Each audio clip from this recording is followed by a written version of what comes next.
How to change swipe up settings on iPhone. To get started, first of all go ahead and open up the Settings application on your iPhone.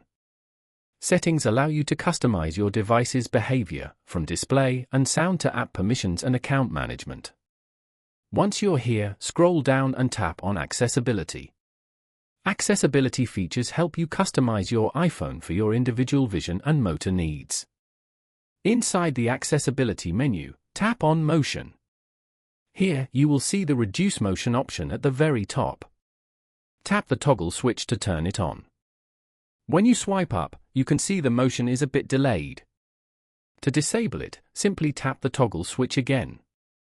Now, when you swipe up, the motion is instant and smoother. Following these steps, you can easily change swipe up settings on your iPhone.